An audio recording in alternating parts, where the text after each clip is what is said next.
Good morning, dear students.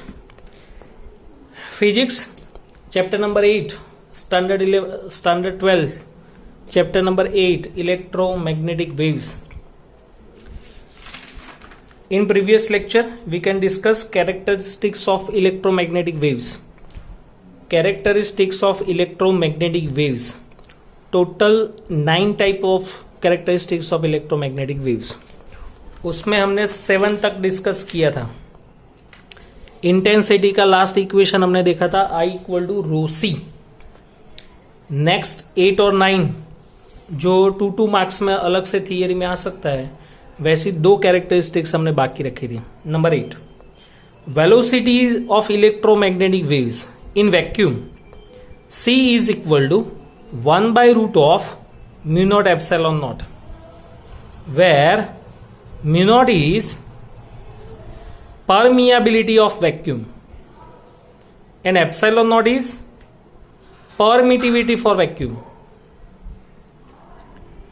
Mu naught की value 4 pi into 10⁻⁻⁷ newton per ampere square and epsilon naught is permittivity for vacuum 8.85 into 10⁻12 coulomb square per newton metre square. We know that and both are constant. Mu naught वो 4th 5th chapter में आएगा और epsilon not वो 1st 2nd chapter में आया.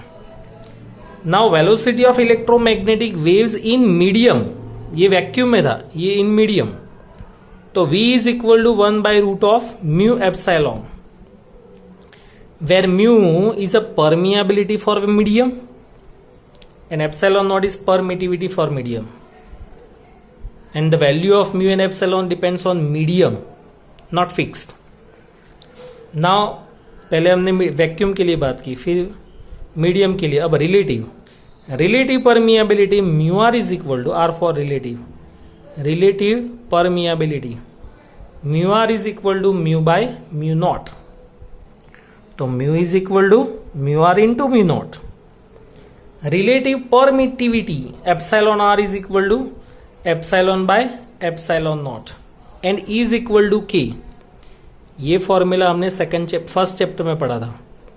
Epsilon R is equal to epsilon by epsilon naught is equal to के. K is dielectric constant, so epsilon is equal to epsilon R into epsilon naught. दोनों की value हम इसमें substitute करेंगे V के अंदर.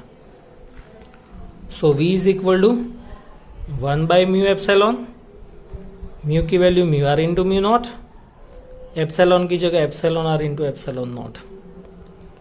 तो 1 by root of mu naught epsilon naught and mu R epsilon R, but 1 upon root of mu naught epsilon naught is equal to C. तो यहां पर हम C रख देंगे. तो V equal to C by root of mu R epsilon R. But 9th 10th में आप पढ़ चुके रिफ्रैक्टिव इंडेक्स, वो ऑप्टिक्स वाला जो चैप्टर था, उसमें 10th में रिफ्रैक्टिव इंडेक्स का फॉर्मूला आता था N equal to C by V, और हमारे में भी पार्ट 2 में भी है 9th चैप्टर में. तो N is equal to C by V. V की ये हमने फॉर्मूला अप्लाई की, C by root of mu R epsilon R. C cut, तो refractive index N is equal to root of mu R epsilon R, और second equation is root of mu R into K. K is a dielectric constant. Number 9, last characteristics, energy density for electromagnetic waves. First of all, what is energy density? तो definition है, radiated energy per unit volume is called energy density. यानी rho is equal to energy per unit volume, joule per meter cube. Joule यानी m1L2T minus 2 divided by L cube, m1 L minus 1 T minus 2. Energy density of electromagnetic wave is equal to rho. Rho is equal to rho E plus rho B. Rho is equal to rho E plus rho B. But rho E 1 by 2 epsilon naught is square. ये second chapter में हमने पढ़ा, capacitor वाले chapter में. And magnetic field का energy density rho B is equal to BRMS square by 2 mu naught. ये आएगा 6th chapter में, इलेक्ट्रोमैग्नेटिक इंडक्शन वाले चैप्टर में आएगा. बट अभी हमने इक्वेशन पढ़ा C इज इक्वल टू 1/√ऑफ mu naught epsilon naught and ERMS by BRMS is equal to C. ये सेकंड कैरेक्टरिस्टिक्स है. ERMS by BRMS is equal to C और दोनों का फॉर्मूला ये याद रखना.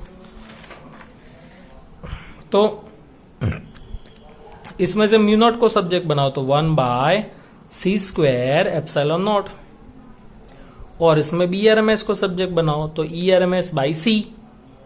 दोनों की वैल्यू सब्स्टिट्यूट करो. First equation as it is BRMS square है तो इसका स्क्वायर करके लिखो ERMS square by C² divided by 2 तो है ही. म्यू नॉट की वैल्यू यहां पे सब्स्टिट्यूट करो तो 1/c² epsilon not. C² cut तो 1/2 एप्सिलॉन नॉट ERMS स्क्वायर. दोनों इक्वेशन सेम तो 1/2 1/2 1 तो rho is equal to epsilon naught ERMS square.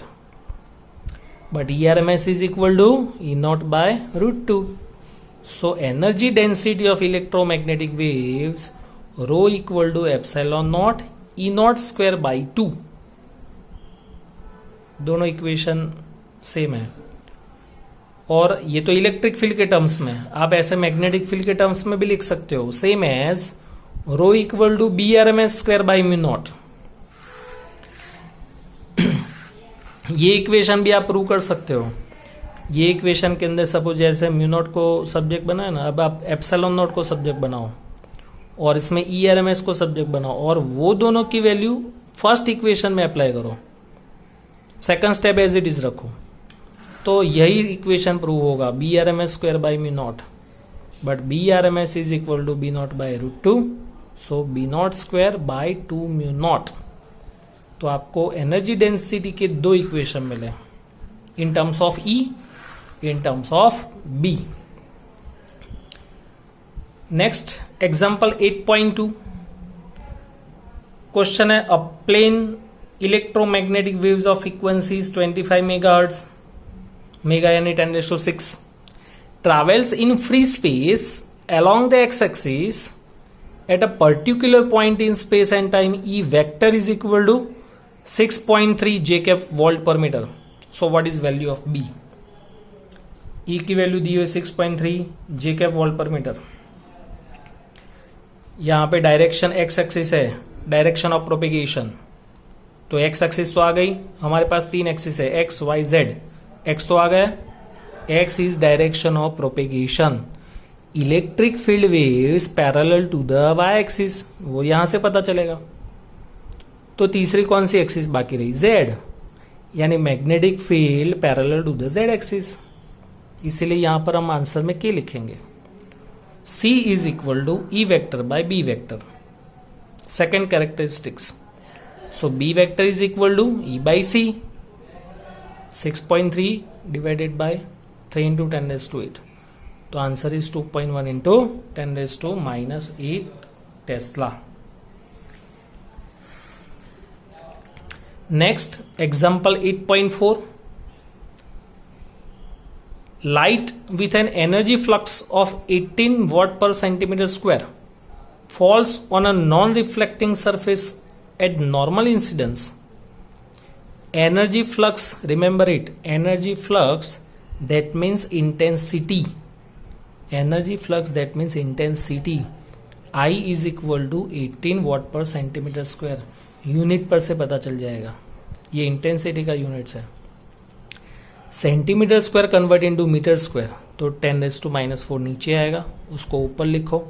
तो इंटेंसिटी का इक्वेशन वैल्यू मिला 18 इंटू 10⁴ वाट पर metre square. Surface area A 20 centimetre square convert into metre square 10⁻⁴. So find the average force exerted on the surface during a 30 minutes. Time t is 30 minutes. Convert into second. तो multiply by 60. तो 1800 seconds. What is momentum? तो momentum produced in the surface P equal to U by C. ये भी हमने characteristics में देखा था. 5th number तक की characteristic P equal to U by C. But we know that intensity I is equal to U by AT. Intensity I is equal to U by AT. So what is U? U is equal to IAT. Energy, radiated energy यानी U. तो U की जगह हम क्या लिखेंगे? IAT by C. P equal to U by C. फिर intensity का formula U by AT. U को सब्जेक्ट बनाओ, सब्स्टिट्यूट करो. तो I की वैल्यू है, area is given, time is given, C velocity of light, we know that. तो calculation करो तो मोमेंटम मिलेगा 2.16 इंटू 10⁻³ kg मीटर पर सेकेंड. लेकिन हमको फाइंड क्या करना है? फोर्स. तो force is equal to P by D, momentum per unit time. तो F equal to P by D, ये मोमेंटम है डिवाइडेड बाई टाइम. तो आंसर इज 1.2 इंटू 10⁻⁶ न्यूटन.